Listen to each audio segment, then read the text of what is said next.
We are the most comfortable of all the generations so far. But are we also the happiest ones? We often talk about happiness in future tense, like it's some kind of goal or checkpost, and rarely savor the everyday joys of life. And so we always end up chasing happiness rather than just being happy. So what is true happiness and where does it come from? So when I introduce Happiitude to people, first thing they ask me, how can you teach someone to be happy? At Happiitude, we believe that happiness is a conscious choice. And hence we have designed a measurable and scientific curriculum in collaboration with Berkeley Method Wellbeing, California, to help people make this choice rather than being dependent on external factors to make them happy. Our experiential curriculums are based on concrete principles of positive psychology, emotion science, clinical psychology, and neuroscience that aim to address entire spectrum of mental and emotional well-being. So we had this topic called the orbit of life, and once I understood what this topic was, I realized that there was a part of me which I had kept hidden away. I had hidden it away to such an extent that I myself forgot where I hid it. I grew up in a hostel, so I'm a hostelite, 10 years in a hostel, then came to Mumbai. So when I used to go home after hostel, if somebody is been from a hostel life or stayed away from home, you expect a lot of importance from your parents, from people around you, and if you don't get it, you start thinking, is importance क्यों नहीं मिल रही? I'm not important. I'm not That's the important. orbit of life. I'm not important. You know, that beliefs are formed in your head and they're still talking. There's a crowd in our head. Crowd! I think hundreds of people living in our head. Hundreds of people.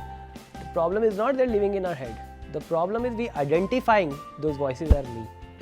One activity which really touched me was the top card activity in this workshop.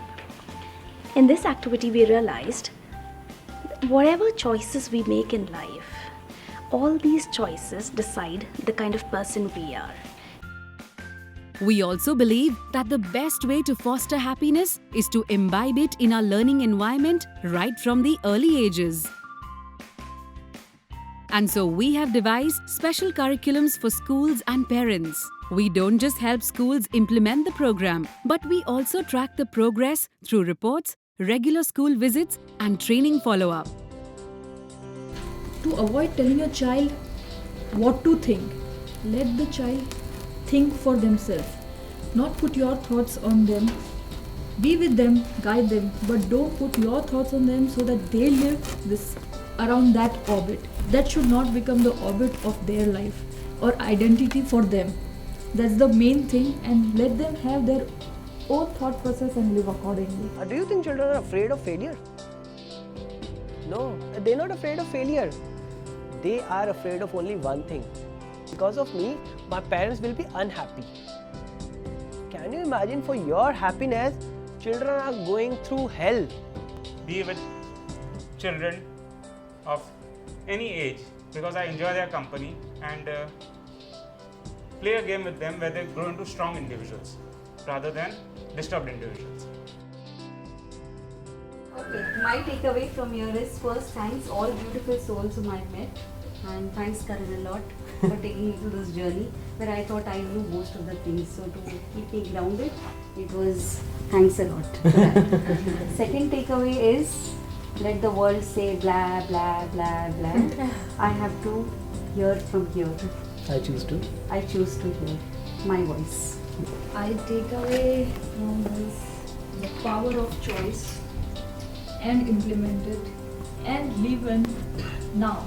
No past, no future, now, here, right now. And we should warn you, happiness can be contagious too. That brings along loads of energy, positivity, and productivity. So happiness is waiting for you whenever you choose to embrace it.